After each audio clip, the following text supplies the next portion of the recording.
Welcome to the Gospel Sports Truth Podcast. I hope you guys are having an excellent week. We cannot wait to talk sports with you today.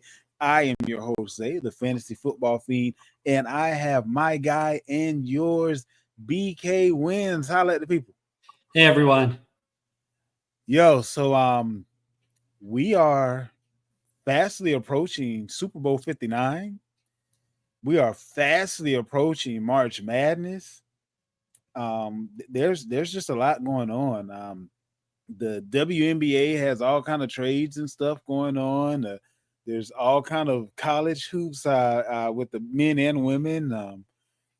It's just a lot going on, BK. So you gotta if you're a sports fan like we are, tons to talk about, and I can't wait to jump right into it. Remember, we are on YouTube at the Gospel STP. That's the Gospel STP. And if you haven't joined the Facebook group, the Gospel Sports Truth Facebook group, let's hop right in. What's the good word of the week, BK? Yeah, I love it. There's something, to your point, Zay, there's something for everybody, which is great. First on the docket tonight, Super Bowl 59 is set. The Chiefs and the Eagles. How do you see this going? Give us a preview of the Super Bowl that'll be in a week and a half. So I think this really shapes up to be a great Super Bowl. It's almost like two puzzle pieces that just fit. And what I mean by that is you have a team that is great at stopping the run. You have the other team is great at running the ball. You have a team with a really good secondary or a really good defense in general. You have another team with a really good offense. Like it's a lot of the signs are there that this can be one with fireworks. This could be one of those, one of the ones that everyone remembers, but for all the right reasons. And if all things are equal and fair, and you know what I mean by that, BK, because I don't know that all things are fair, but I really feel like the Eagles have the makeup to match up better with the Chiefs than we've seen any other team in their stints of making the Super Bowl.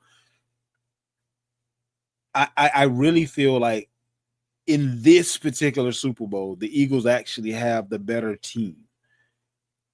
But it's just something about the bright lights of the Super Bowl that GOATs stand up. And unfortunately for the Eagles, they're going against who could arguably end up being the GOAT quarterback and the guy that can arguably end up being the GOAT coach.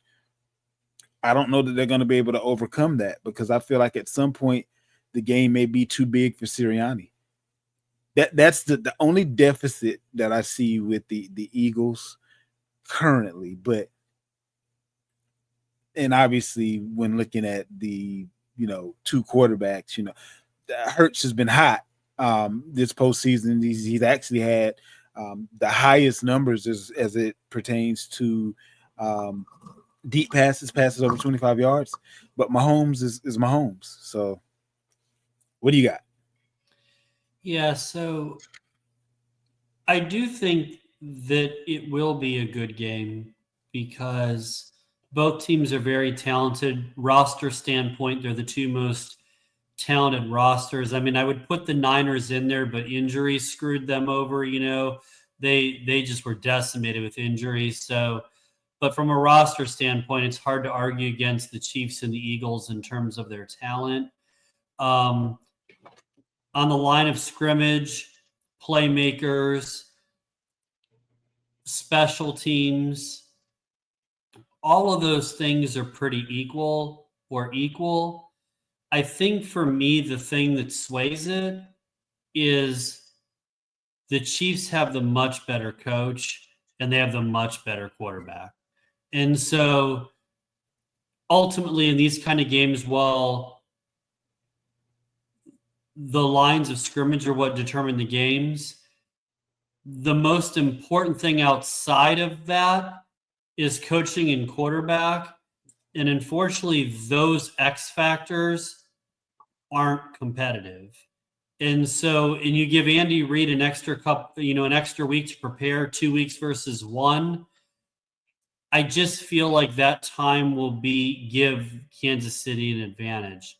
That said, there's a blueprint out there that Philly can win, right? The Eagles have the number one defense. Barkley's the best back in the NFL, at least in my opinion.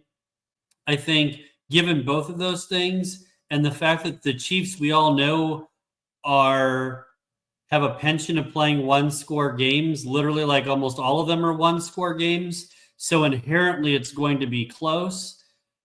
I just think if we're looking for what's the more likely outcome, I just trust Kansas City to get it done more than I do Philly.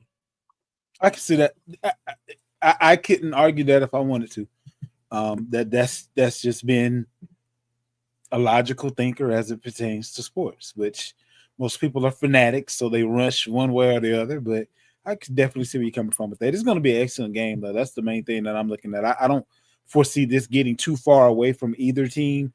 That neither team like won't be in it up until the fourth quarter, and that's all that you can ask for in a Super Bowl. So, yeah, I think. Well, real quick, say to your point, I think the only two things that would sway the game to get out of hand would be a lot of turnovers, like we've seen the Commanders against the Eagles, the Lions against the Commanders, the Ravens against the Bills, the Packers against the Eagles. We've seen some teams have a lot of turnovers in games, Rams against the Eagles. So when you see all those turnovers, that can dramatically shift the game. Or if there's a key injury to, not that I'm wishing this, wanting this, or even hoping this, but if you see like Hurts or Mahomes go out of the game, that could dramatically impact the outcome. Barkley. That injury would be more likely than one of the. Well, you can't say that because Hurts is a running quarterback, so he's just as likely to get hurt as Barkley. But well, yeah. But if and honestly, there's some key players on the defensive side of the ball that they got hurt. Like it can completely change a few things. But I definitely if Carter gets hurt on Philly, that's a huge loss. He's a stud. Yeah. So but it'll be interesting. Should be a great game, like we said, and definitely give us your thoughts on our Facebook page about who you got, why, and your thoughts about how we're looking at this. Next, it's never too early to talk about conference tournaments and March Madness. So, Zay, I'm going to ask, which teams to you at this point are true national title contenders on the men's side? I'll say some usual suspects, if you will. Auburn, Duke, Bama, Memphis.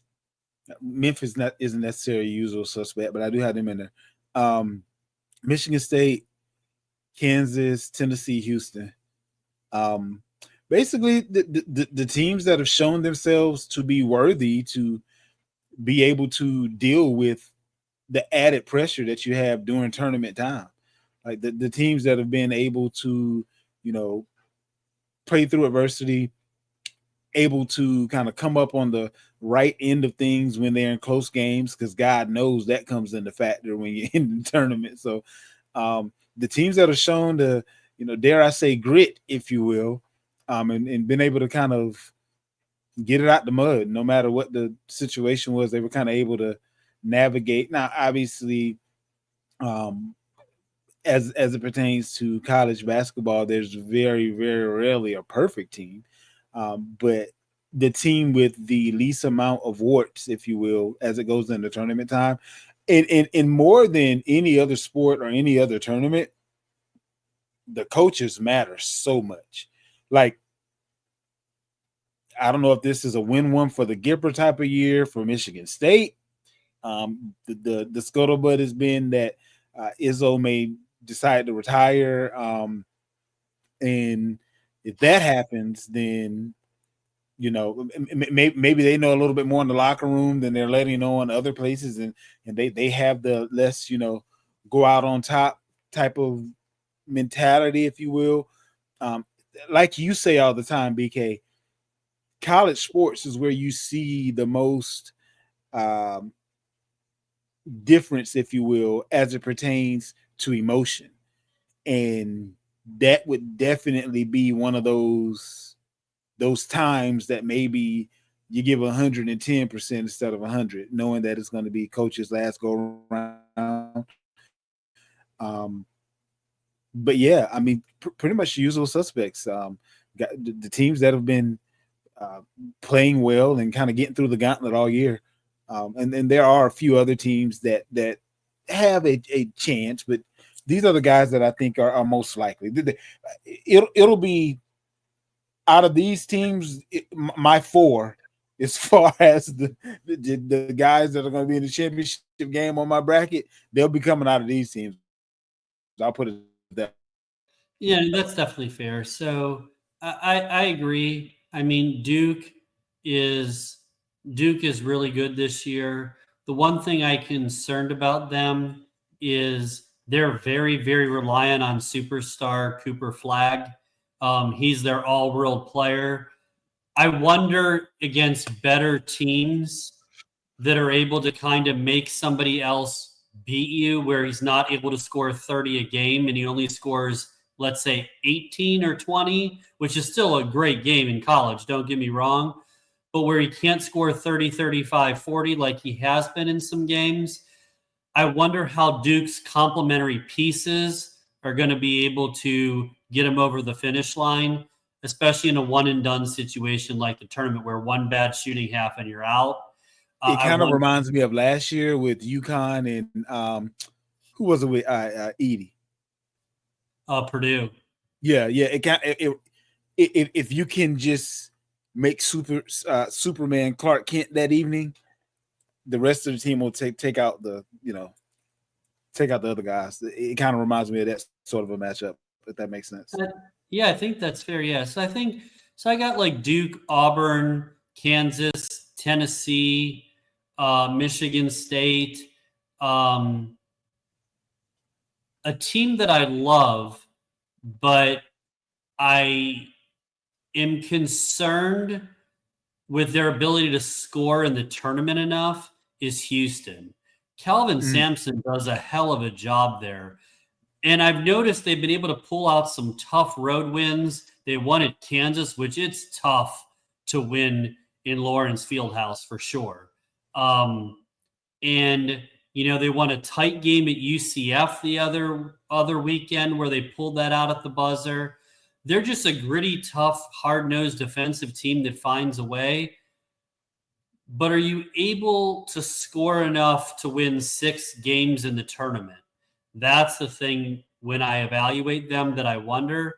But they're there in the mix too. Florida's really good.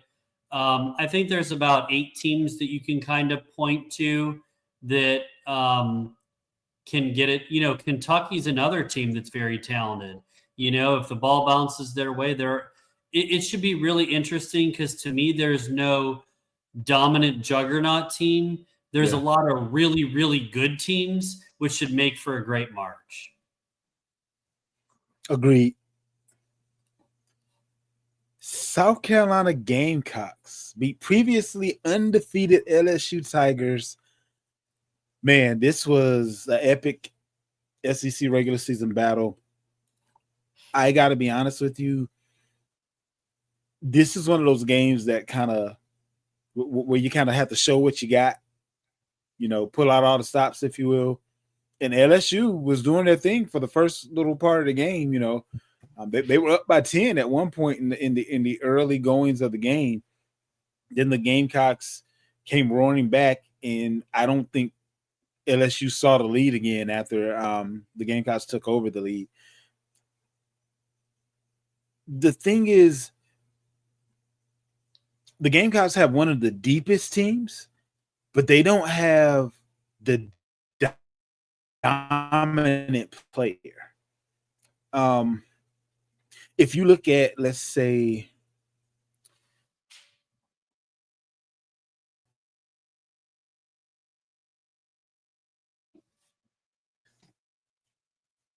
let's say if you look at USC, they have Juju Watkins. So there's several teams that have that star player. UConn has Page up there, so USC doesn't have that lady.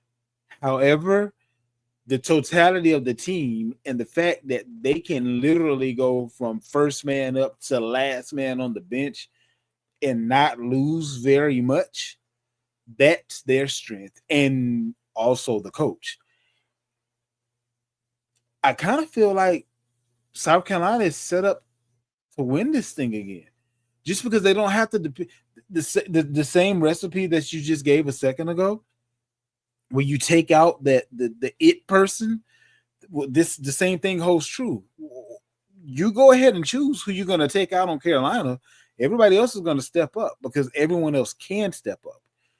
Other teams, if Juju don't have a good night, they're not winning the tournament. If Page don't have a good night, they're not winning the tournament. Notre Dame, same thing. Their star players don't have. They kind of have a duo, kind of a give and take, but still Hannah is the main one. But if they don't have a great night, those teams don't play great. South Carolina, I couldn't even tell you necessarily, depending on the evening, who their best player is. And that can actually be a great thing come tournament time, because if person A, for whatever reason, has the bubble guts and they just can't get over themselves that evening, well, person B can step right on up, and they're used to doing so. If person A doesn't step up on those other teams, they're hosed. So, and I do believe that the closest team to that sort of a makeup would be UCLA, and right now they're killing it. The only team that Carolina has lost to. I don't see Carolina losing to them twice, and I can definitely see them meeting back up in the championships. LSU is a contender for sure. UConn is a contender for sure. USC, Texas, Notre Dame, all contenders for sure. But they just don't have that last ditch effort, if you will, that'll help them pull it out over the depth that the Gamecocks have, and we aren't at March yet. So who knows what happens with injuries and things of that nature. And again, when you're that deep and next man up is okay for your team, you're not as susceptible to injuries as some of these other teams are as well. So that's kind of where I am as far as Carolina is concerned. And they're having a heck of a season. And Don Staley, she just got rewarded with being the highest paid female coach in college history, and she deserves every single penny of it. I won't be satisfied until they're saying she's the highest paid coach in history, because to do what she's doing in South Carolina, that's like, you're hard pressed to find very many teams that win on a consistent not just win, but are champions on a consistent basis. Like, I'm just saying, like, Don doing her thing, and we very much appreciate it here in the state of South Carolina. I'll say that.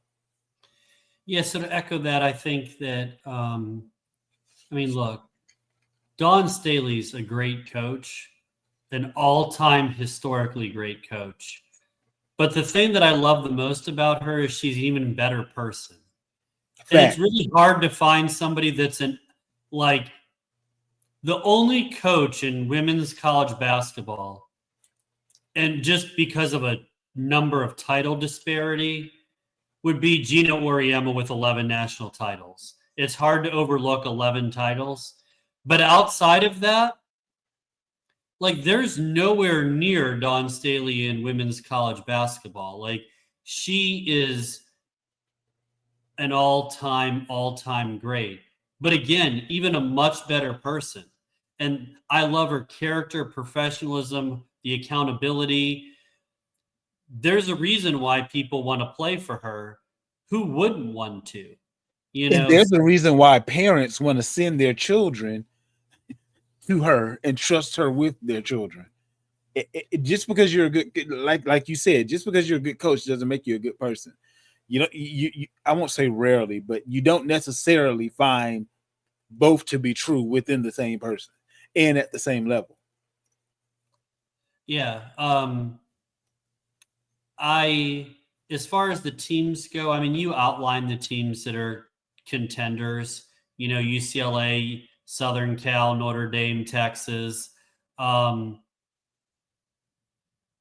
LSU. Those are the teams that Notre Dame. There's 6 teams that are basically in the hunt that could give South Carolina on any given day trouble. I mean, we saw UCLA already get it done.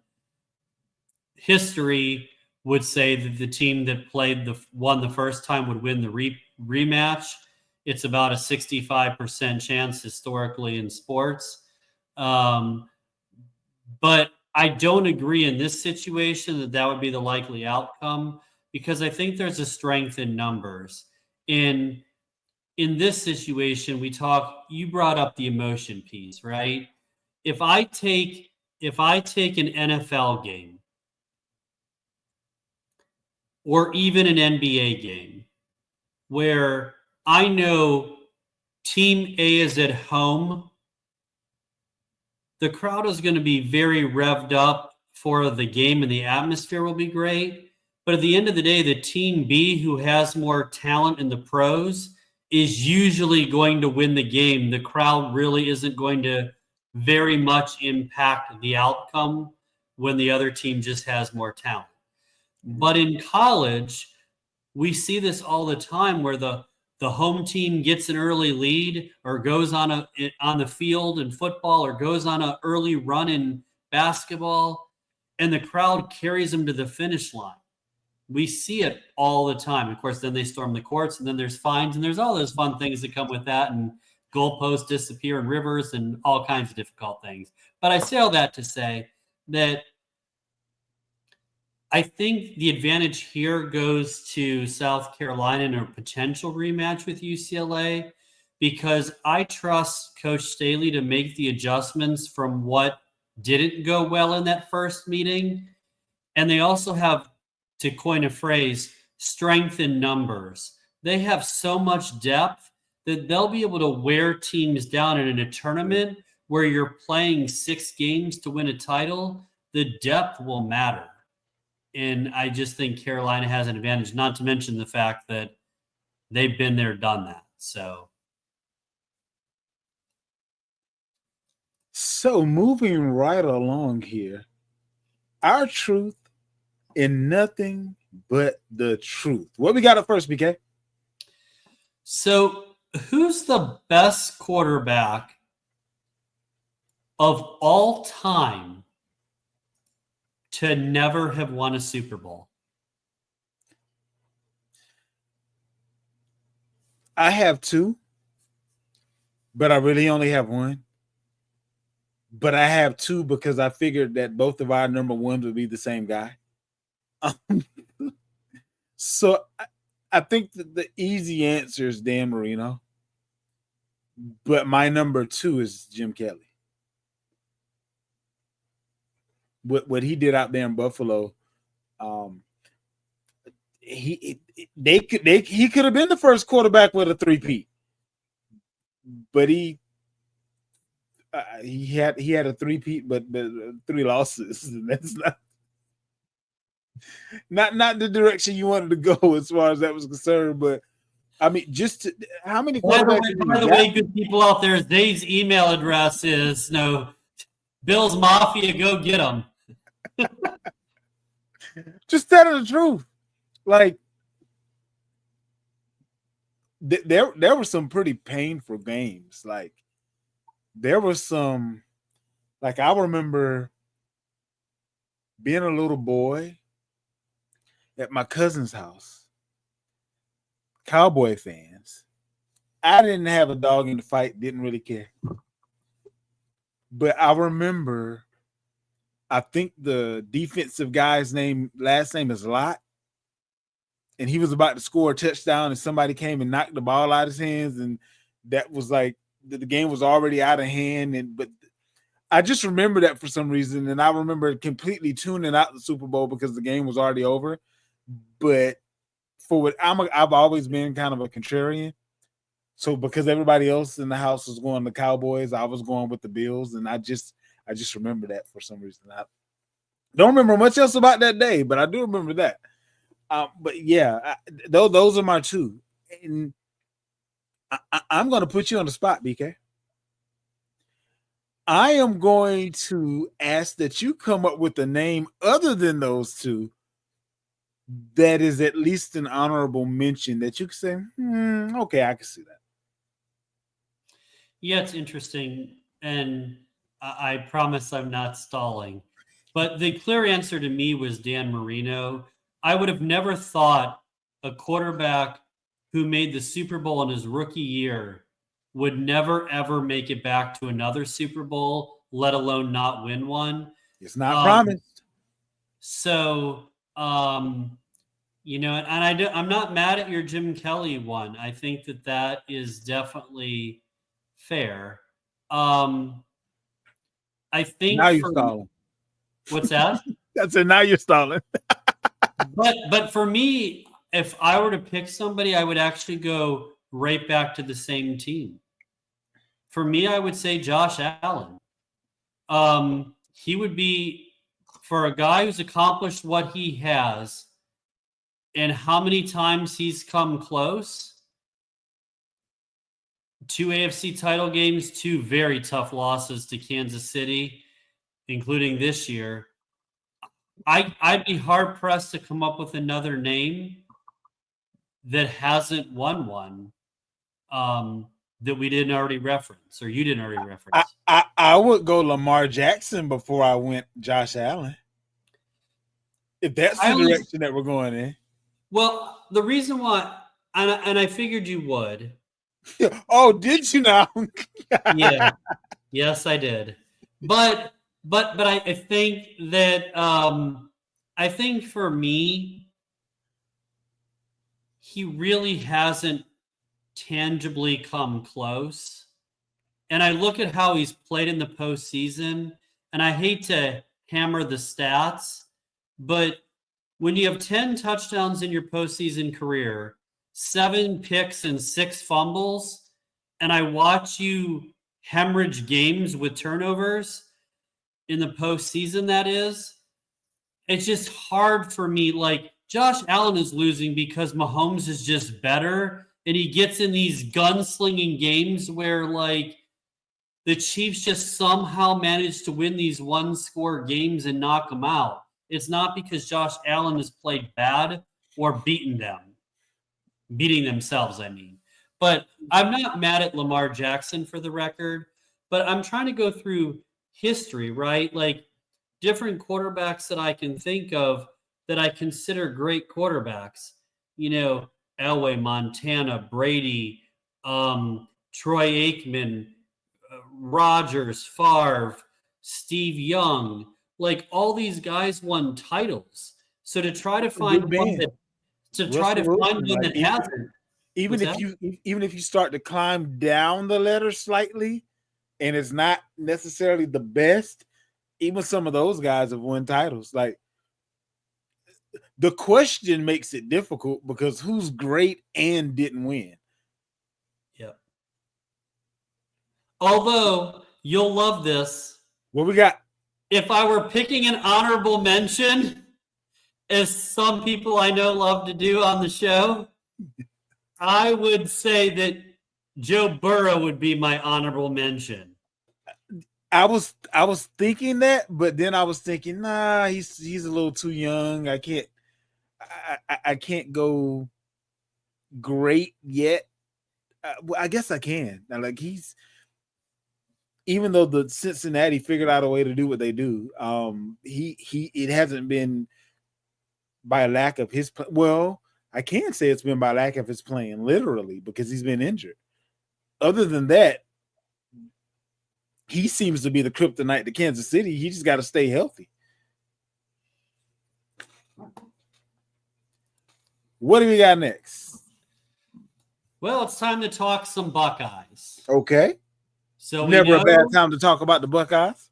We know the Ohio State University celebrated another national title, and Coach Day was able to help make that happen. 2-part question. Will they repeat? And what does this mean for Day's legacy in Columbus. Will they repeat? No. What does it mean for Dave's legacy in Columbus? It means that you get one more year to beat Michigan or you're out of there.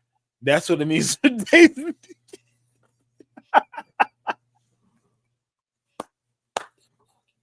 Look, at the end of the day, no pun intended. Like, right, no pun intended.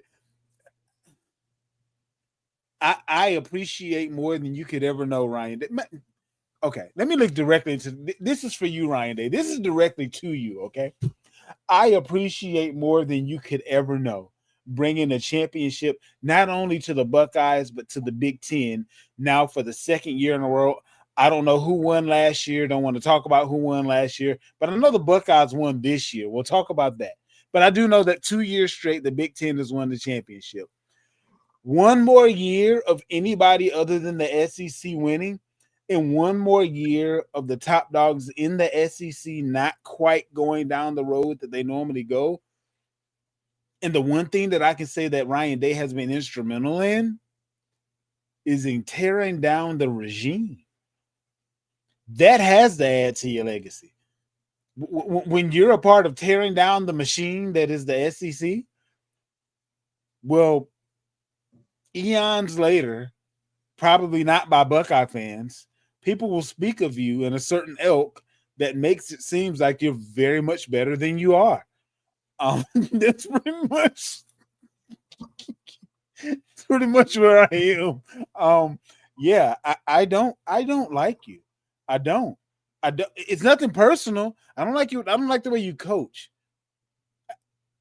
I fear what we look like if we don't have the training wheels that are Chip Kelly and Jim Knowles, which we definitely won't have Jim Knowles. And it seems like Chip Kelly may be going to the Texans. We'll see how that goes. I don't trust you. I don't. I can't. You haven't shown that when you're actually steering the ship that you won't run in the ground. That's where I am right now. And this is horrible on the heels of winning the championship. I understand. Let's take 2 steps back. Something I said towards the beginning of the show. You have avid sports fans who know the game, and then you have fanatics. I am an avid sports fan who has a higher than average knowledge of sports. But as it pertains to the Buckeyes, I am a fanatic, and yes, I do demand perfection. And Ryan Day, you suck against Michigan, and that is not tolerable. It's just not. I'm sorry. And it wasn't the time for the Can't Miss Weekly Rant of the week. But we just killed 2 birds with 1 stone. BK, what say you, sir? Anytime there's a question of will Team A repeat or I get the field, the answer is always the field. So no, I don't think Ohio State will repeat. Can they? I'm sure they'll make the playoffs. They'll have a talented team enough. They'll make the playoffs, not a problem, which gives them inherently a chance to win it. However, no, the odds and my brain will tell me that no, they're not going to do it. Do I really count on Coach Day going back to back? No. That's I would be an idiot to think he could do it twice in a row. As far as his legacy, I think what you said was perfect. It's honestly what came to my mind. Essentially bought himself another year. We distracted Buckeye Nation in the media from yet another non-Big Ten title beating Michigan season. And we won the biggest prize, so it's easy to overlook those 2 failures. But the question remains, next year you got to go at Ann Arbor, and I feel pretty safe in saying that Michigan's going to be a better team than they were last year. That's not really asking a whole lot. And I don't believe that Ohio State will be as good as we were this year. And I don't think the offense will be as good either, although a lot of their pieces, parts, it does appear that Tate is coming back and Jeremiah Smith is coming back. So they will have pieces, parts there. Obviously, they lose Junkins and they're going to lose Will Howard. But I do think that they're still going to be. And Henderson. Ian Henderson, yeah. I'm not even 100% sure. Whoever the running back is going to be didn't even get on the field very much this year. Whoever that guy is going to be. Yeah, so it should be interesting for sure. But yeah, I wouldn't pick them to repeat. No. All right, so I got a confession to make as we go into this next topic, BK. Yes. For whatever reason, the NBA just has been lackluster. Like, I just haven't been excited about the NBA. I don't know if it's timing, if maybe it's just, it hasn't quite heated up yet enough, or it's missing something, and I don't know what that something is. With that being said, kind of want to give a bird's eye view or an account of who our mid-season favorites are to go to the finals. Maybe one of the things that make it a little less interesting this year is the fact that both you and I have the same exact contenders making it to the finals, and we kind of know it, and we aren't even at mid-season. We ain't even at the All-Star break yet, but we're about 90% sure who's going to make it barring injury. Call me crazy, but kind of already knowing, unless you're a Patriots fan and we were in our heyday, knowing who's going to make it to the end isn't necessarily all that much fun. But what's your, I guess I kind of threw another question in there, but what's going, like, do you feel that way? First of all, maybe it's just me. Maybe it's not the NBA and not, a good amount of fans. Maybe it's just a Zay thing. Do you feel the same way? Do you feel like the same atmosphere or environment that we normally have, or the passion that's normally there in general? I know the commissioner was even saying that it's like an all-time low in viewership, and I'm just like, as I won't say most of the sports, but a lot of other sports are growing, the NBA seems to be at a halt or moving backwards. I mean, right now there's a bigger buzz for the WNBA than there is for the NBA. There's a bigger buzz for Caitlin Clark than there is for whoever your favorite NBA player is right now. You throw out the name, I will gladly tell you that Caitlin Clark is beating that person at the box office. Like it's, I don't know, something just feels off. Is this, get me back on track, BK? Or do you feel the same way? So here's the thing. I agree with you, but I'm going to add a few things to it. So for me in recent years, much like and I think maybe this is a societal, cultural, no, it's a societal thing where we don't have the attention span as a collective group these days to navigate through a 162 game baseball season, an 82 game basketball season, an 82 game hockey season. The seasons are too damn long. And so, do I really have the time to invest all this time knowing three things? One, my team is terrible, which is the Bulls. So it's hard for me to invest time when I know my team sucks. And my front office is even worse. So shout out to the Bulls front office to please start using your brain for something other than a hat rack. But number two, the season's too long. I don't have the time, the energy, or the interest to spend 6 months watching 82 games of teams that are going to load management their way through the regular season. Like Your stars need to play, and they need to play a lot. Not like, oh, gee, I'm tired. Or, like, come on. You're getting paid $40 million a year. Figure it out. So, and I think the third part of it is, to your other point, and it doesn't mean that just because it's obvious at this moment that injuries or trades or something won't change it. But at this point, it's pretty obvious the two best and most talented teams are the Celtics and the Thunder. Yeah. I don't think you can watch the games and look. Please, Cavs fans, I know I'm going to get hate mail and email and all this stuff. I can already see my Facebook blowing up. The Cavs are a very, very good team. I know they're the top seed in the East. I know they've been one of the greatest stories in the NBA this year with how literally all they did is change the coach, and they've gone from a team that had no chance to win a title to a team that's number one in the East in terms of record.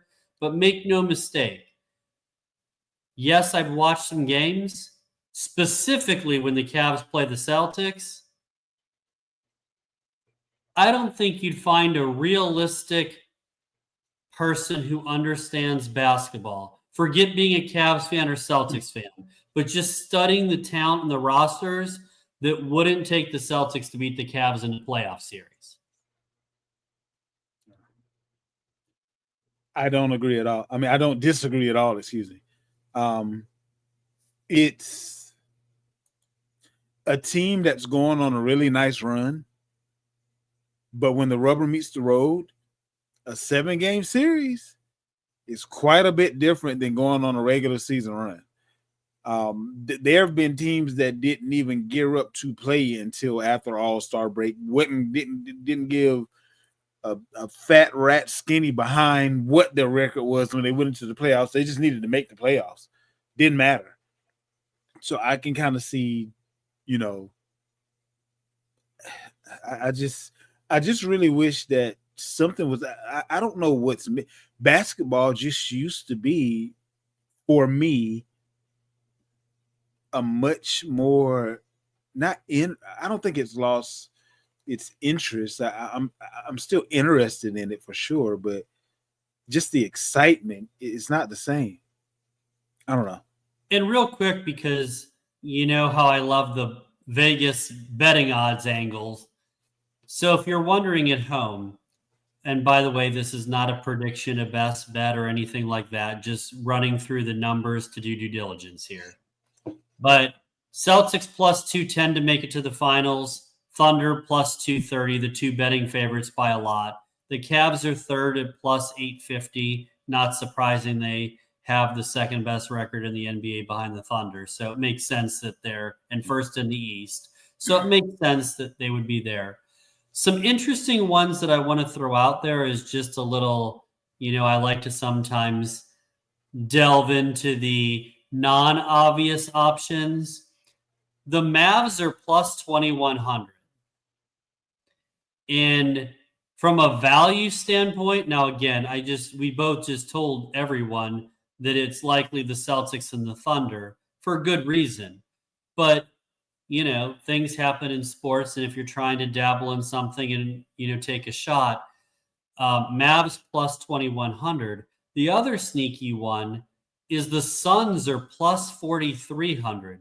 And the reason why that draws my attention is, as they are now, this team won't win a title. But what if they were able to acquire Jimmy Butler? And then you're running out Booker, Durant, and Jimmy Buckets. That plus 4,300 is going to skyrocket in terms of betting odds. And you would love their chances a lot more than you do right now. And if you're going to do that, or you think there is going to be a move, the time to make that play is now, not once. If he gets traded there, then you're trying to do it, because the value is nowhere near the same. Does that make sense? Yep, sure does. So just something to think in mind. Keep that nugget in the back of your head. Sounds like a winner. It almost sounds familiar, kind of like when there were crazy odds that Jaylen Brown would win MVP, and you told everyone that would listen to go ahead and place your bets on him now, and I didn't, and he won, and I'm still a little salty about that. But I've made up for it since, BK. Okay, I'm just speaking my truth right now. Okay. Well, to your point though, like Connor McDavid was plus 700 to win the MVP and delivered. Jaylen Brown plus 700 to win. He delivered. Sometimes the odds are Vegas doesn't want to lose money and they want to protect themselves against liability. And they know that most people are going to always ride with the obvious choices. It's kind of like when we talked about Deion Sanders was the first person to talk to the Cowboys and all as a head for the head coaching job. And all of a sudden the betting odds were plus 100. And I'm going to share some behind the scene things here.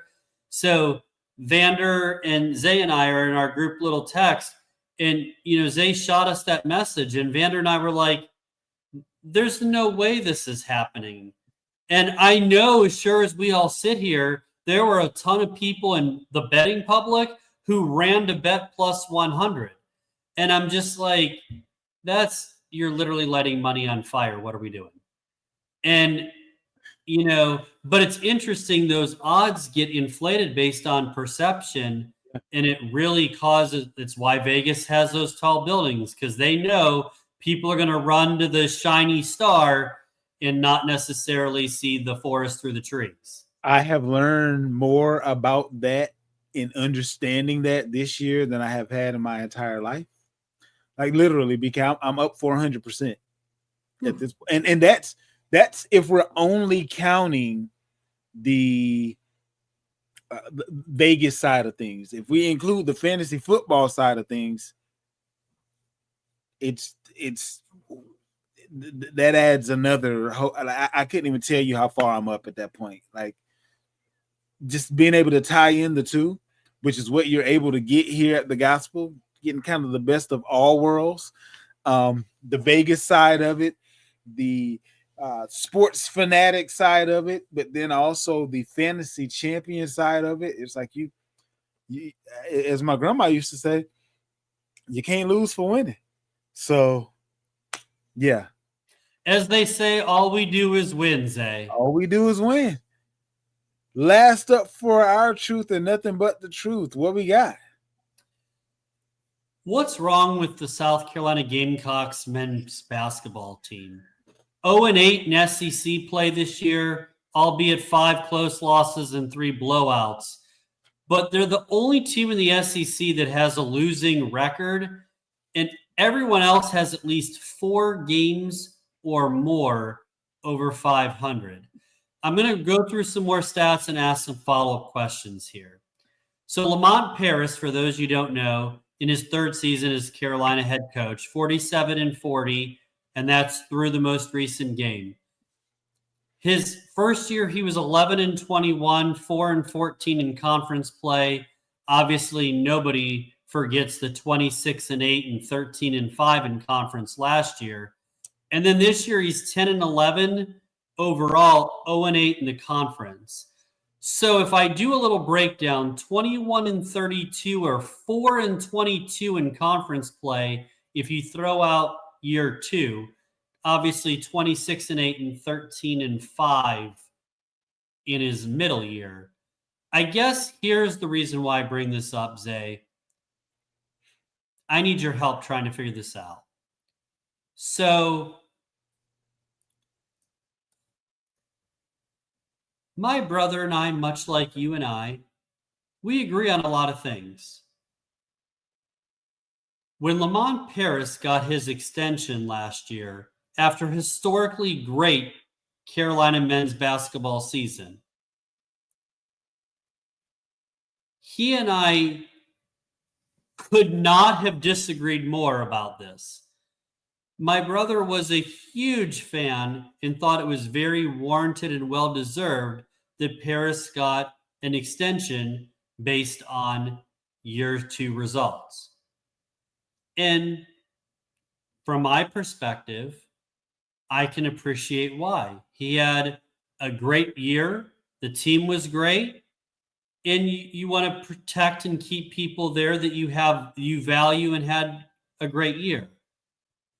The comment I made to him was, because we've seen this with the Carolina athletic department, we unnecessarily extended Will Muschamp.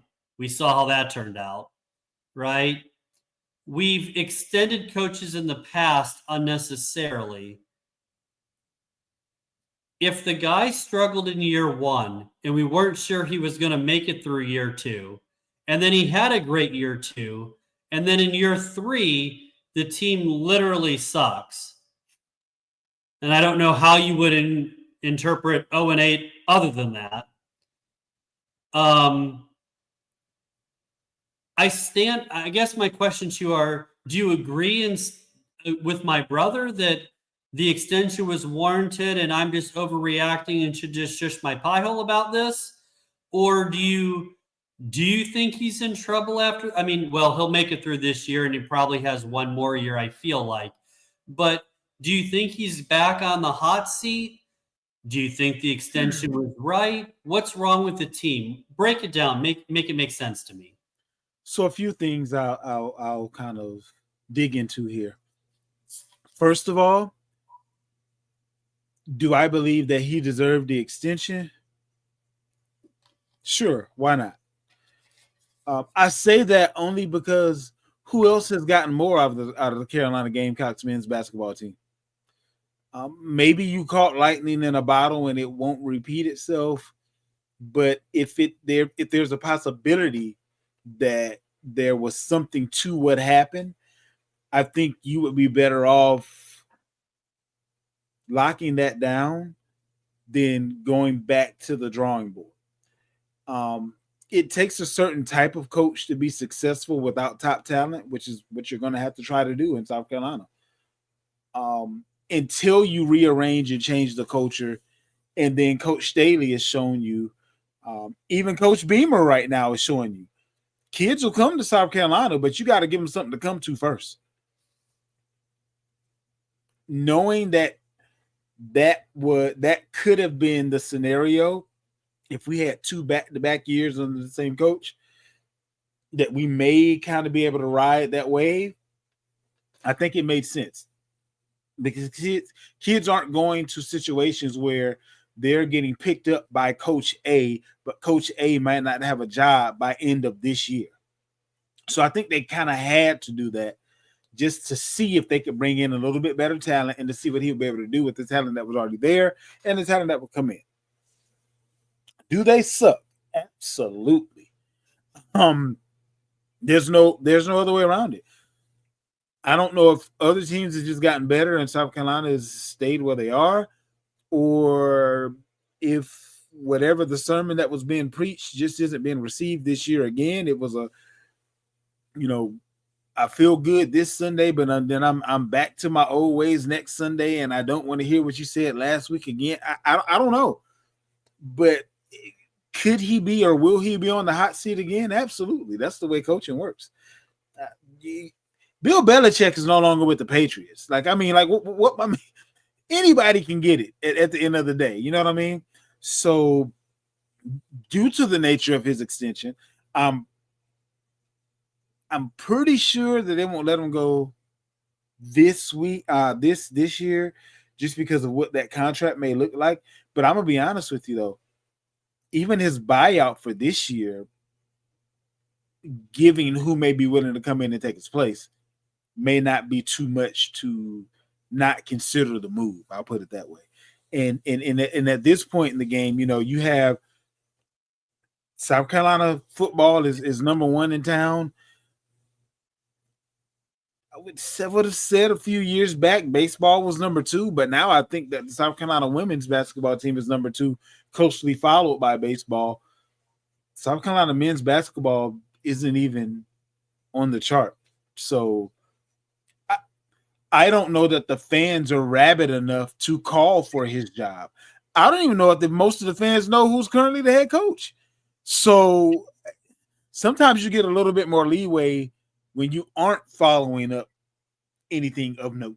So That's kind of where I am as far as this. Yeah, so that makes a lot of sense. Just to comment on that, you're right. He is going to get a longer leash because people just don't care here about the men's basketball team. The close losses can be attributed to lack of execution down the stretch, too many turnovers, a lot of missed free throws. Both of those will kill you in close games, especially two of them that they lost in overtime. You got to make free throws and close out games. You can't beat yourself.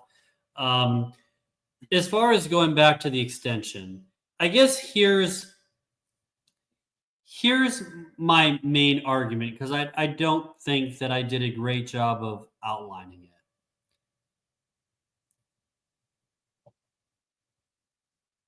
I'm under the belief that what we saw in year one in the struggles is much more indicative of what we're going to see with him as head coach here.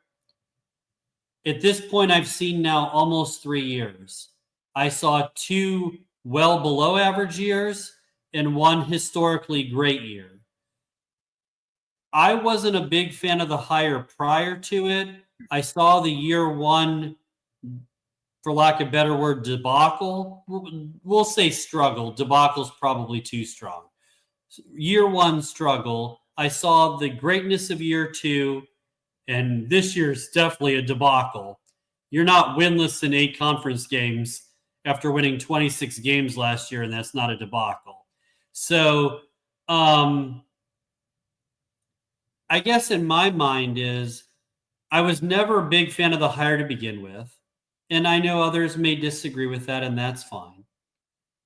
But if I'm operating under the premise that I'm not a big fan of the hire to begin with, he struggled in year 1. He was great in year 2. He's struggling big time in year 3, or the program is in that case. At the end of the day, out of 3 years, 2 of them were bad. So I haven't seen anything to change my mind that he's not the guy. And so,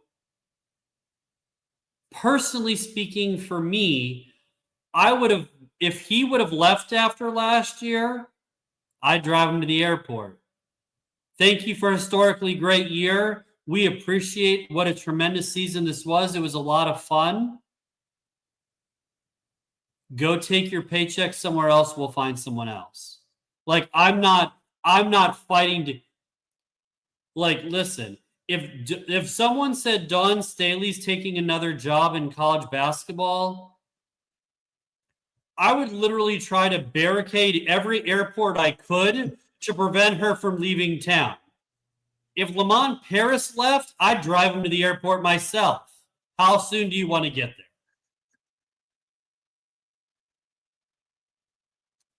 So tell us how you really feel about the coaching situation. I mean, this is the truth, right? Oh my goodness. All right. So top 5 favorite all time of something. What do we have this week, BK? You can tell I was hungry when I suggested this. Top 5 favorite all-time snacks. I was torn on this, BK. And I'm going to tell you why. For me, a snack can be pretty lenient. Like a snack can be a multitude of things, BK. Mm-hmm. A snack can be some fried chicken at the Spinks. That could be a snack, BK. That might not be a meal. It could be some Chef Boyardee. Could be. I mean, like, there's just, once I saw a few of your answers, I saw the mojo you were putting down, so I followed your lead. But I just wanted to say, when you said snacks, like for me, that could have been a Philly cheesesteak. Like that could have been. But I reined it in just a little bit. I was wondering, because I like to give you a little bit of latitude here to let your creativity flow. I was wondering what you were going to do with this. So I'm very intrigued by your answer, and I know the people are too. So number 5 for me, BK. Peanuts. I like hot peanuts. I like pickle peanuts. I like ranch peanuts. I like salted peanuts. I like peanuts. Yeah, peanuts are number 5 for me. Now, and just as a side note, if you have a Kroger in your area, they have hot peanuts that are better than the Planters peanuts, and you can get a whole lot more bang for your buck. It's like $3 for a little can of them versus like $1 for a little snack pack. Just thought I'd throw that out there to the people. What's your number 5, PK? My number 5 is Snickers. Love me chocolate. So, I got to have my Snickers so I don't turn into a Divas, eh? So, so clearly that, but Snickers number 5. What you got for 4? Number 4, popcorn. Movie theater butter popcorn, to be specific. Love popcorn. Something about the smell. It's just like brings back childhood memories. It's like I don't even have to eat it, just to smell it in the air. It's just like, oh, popcorn. Like, love it. What you got for number 4? Reese's Cups. That's my number 3. Okay, so in the interest of full disclosure, I'm not a peanut butter person. I love peanuts. I love Reese's peanut butter cups, but I'm not a peanut butter person. But if you eat a frozen Reese's cup, I don't care if it's the mini, if it's the full size. If look, toss it in the freezer or chop it up in some vanilla bean ice cream. And we are talking life-changing experience. If you want to go to the upper parts of heaven, add a little bit of honey. Yeah, honey and cinnamon, actually.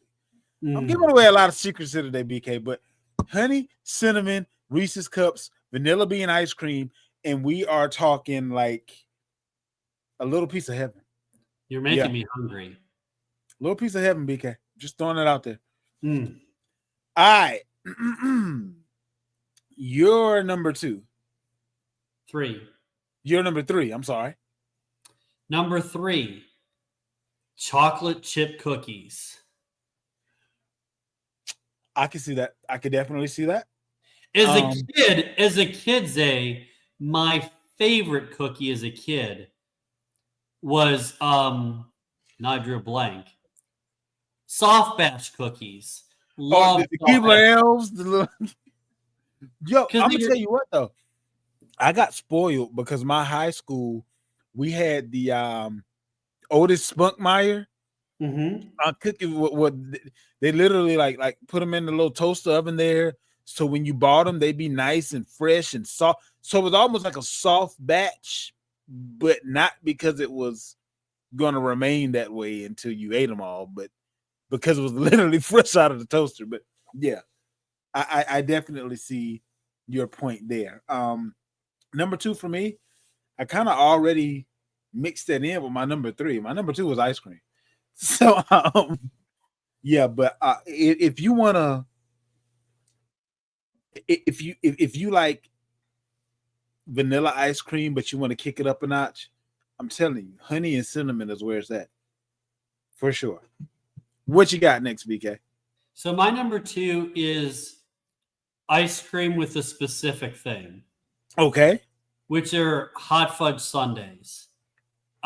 Once the weather gets warm, and by the way, since tomorrow it's hitting 70 degrees, for all those who are in cold weather right now, sorry for your luck. But for those of us back in the game in the 70s, post pickleball tomorrow, I'll be making little run to rushes where they happen to have absolutely yummy hot fudge sundaes. I went to Sonics today. What's that? Yeah, I went to Sonics today. Reese's peanut butter cup mini blast. Oh, yeah, amazing. Love it. Amazing. Number 1 for me.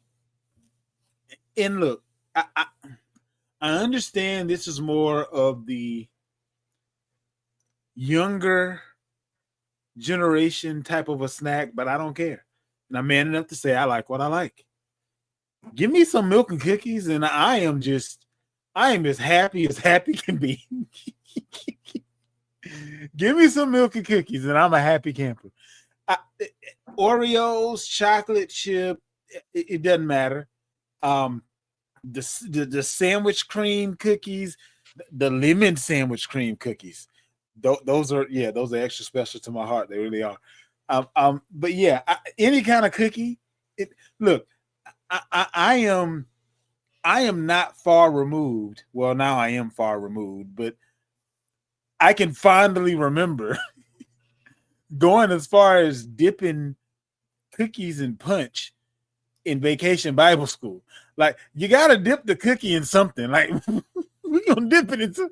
We got punch. That's what we dipping it in tonight. Then, but cookies and just soften it up just a little bit, dipping it in something, and yeah, that's my one. That's my one. I love it. I love it. So my number one, I know you're not a big fan of peanut butter, as you mentioned earlier, but I'm a big fan of peanut butter and chocolate chip. So it'll make no surprise to anyone. My favorite is peanut butter and chocolate chip cookies. However, I am going to tell you there's an honorable mention, which are Oreos. I love Oreos so much. Couldn't quite make the top 5, but I love Oreos so much I can actually sing the Oreo song, My God. which I will not do for all of our benefits. We don't want to decrease the ratings. We let the singing go to Zay. But however, I will tell you that peanut butter and chocolate chip cookies, by far my number one choice. So I just saw the other day that you can buy Reese's peanut butter, like the same type of peanut butter that's in the Reese's peanut butter. That with a chocolate chip cookie, that with an Otis Spunkmeyer, and a nice frosty cup of milk. Oh, game over. I'm in hog heaven. Game over. BK, we gotta hop into the money making part of the show. What's our best bets? I'm convinced, by the way, that this is why you keep me around. If it makes money, it makes sense, BK.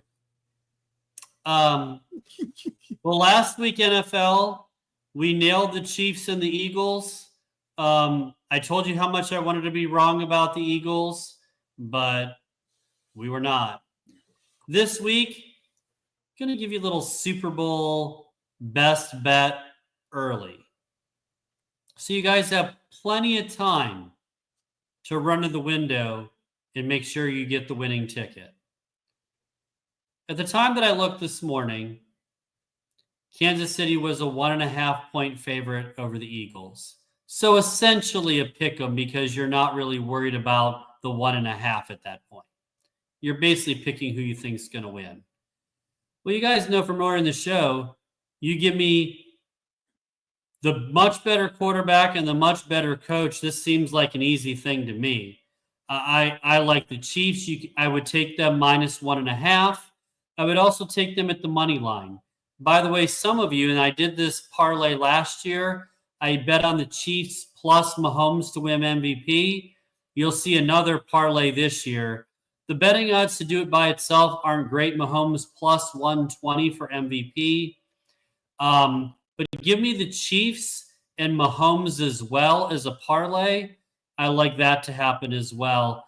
Kansas City will three-peat, and Mahomes will win the MVP. Why? Because he's the best player on the team that's going to win the Super Bowl, and it's normally a quarterback award. So I like that. That's this week's best bets. I'll put that in. I actually went with a teaser with the Chiefs getting 4.5 points. And no, was it 4? How many points did they get? Yeah, 4.5 points. And then the over. So I think both of these teams can score pretty well.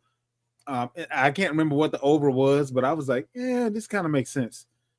So I think it's around 47.5, 48.5, pretty close to that. So if you moved at 6, that'll definitely definitely help you out. Yeah, for sure. So I'm not BK. Don't hear what I'm not saying. I'm just letting you know what my first my. Then the other thing that I was thinking is that this line is going to move. Like, and I'll see if I want to take another bet on the other side with another teaser possibly once it moves. But for right now, I got to jump on this. Yeah, what's interesting to me is the line hasn't moved a lot so far. It really has been pretty consistent, although I think that as we get closer, because again, we have 9 days, 10 days till the Super Bowl. Exactly. I think you're going to see a lot more movement next Friday, Saturday, Sunday before the game than right now. But there is something to be said about hedging your bets, right?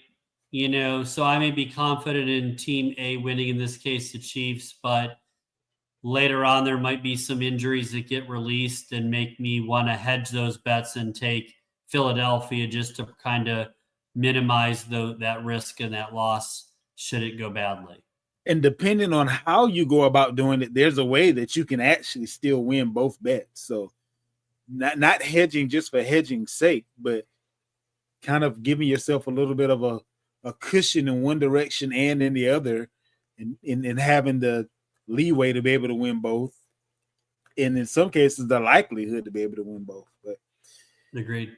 We are now to what seems to be one of the favorite parts of the show, the can't miss weekly rant. You want to go first? Or you want me to go first? So I'm going to ask, as the host of this show, for permission for something. Okay. I actually have 2 rants. Okay. And with your permission, back-to-back rants, or do you want to yes. give one and then I give one and then you give the other? How do you want to do this? We'll alternate. Okay. So I'll give rant number 1. I know that most of you don't pay attention to professional tennis. And I understand that it's not a big popular thing here in general.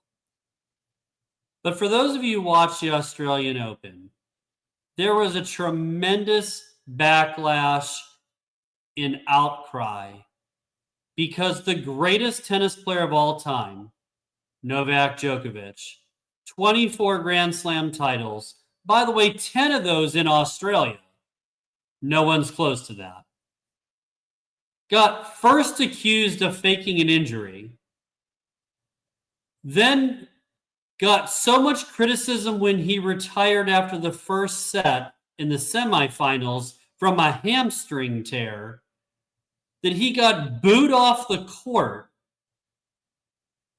and got continued to get so much criticism that he faked the injury that he actually went ahead and released to the world his MRI confirming the hamstring tear so that everyone could see and confirm that there really was an injury and he didn't fake it.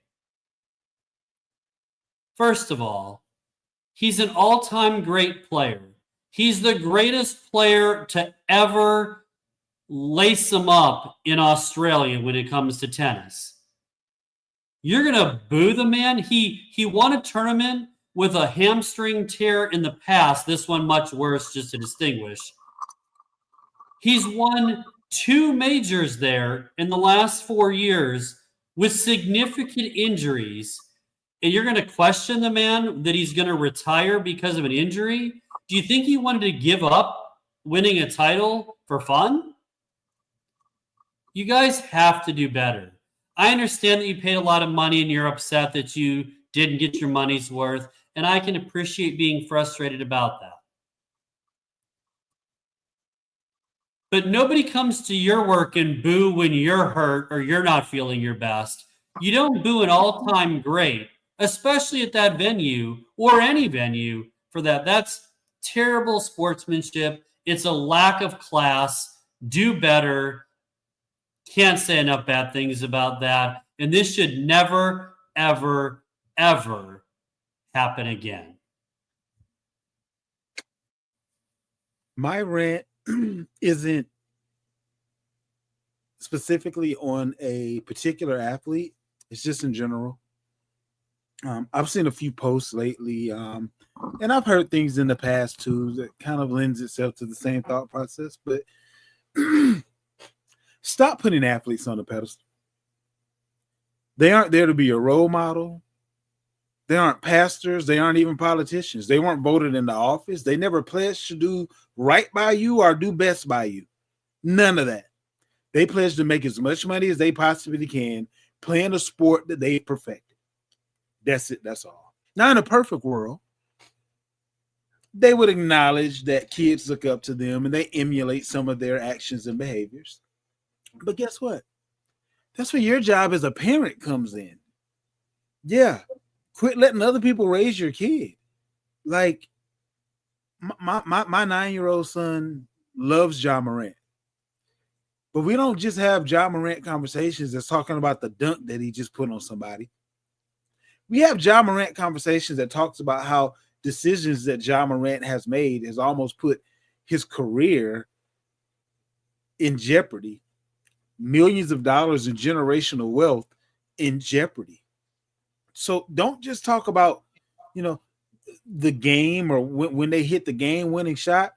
If the athlete that your kid happens to like or puts on a pedestal happens to do something that isn't that great or to be highly spoken of, use that as an opportunity to do a little bit better for their understanding of what life is. Because at the end of the day, none of us are perfect. And also at the end of the day, a lot of us aren't even trying to be. A lot of these athletes that your kids are looking up to aren't trying to be perfect. They don't have to be. They've already gotten what they were out to get. So just let people be who they are and understand that nobody's going to be perfect. And if your children want to emulate them that much, then maybe that's a conversation or more conversations that you need to have with you and yours versus demeaning an athlete because they didn't raise your child right. Go figure. Back on you, BK. Wrap it up for us. Bring it home. So for those of you listening and those of you watching, I want you to hear my tone and how serious I am about this, because something came into the news today that really both disappointed me, frustrated me, and quite frankly, angered me.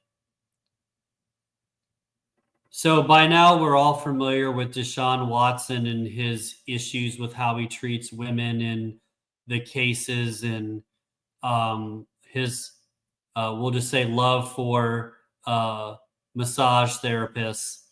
Well, it came out today that Ravens kicker Justin Tucker decided to follow in those same footsteps, allegedly. Here's my thing. I don't care. It's even worse that it's professional athletes, to Zay's point, that so many of us look up to and consider role models in different situations. Not saying those two specifically, but in general. Here's the thing. I am tired, sick and tired. It's unacceptable. It's absolutely baffling, embarrassing, pathetic, disgusting, unacceptable. It needs to stop.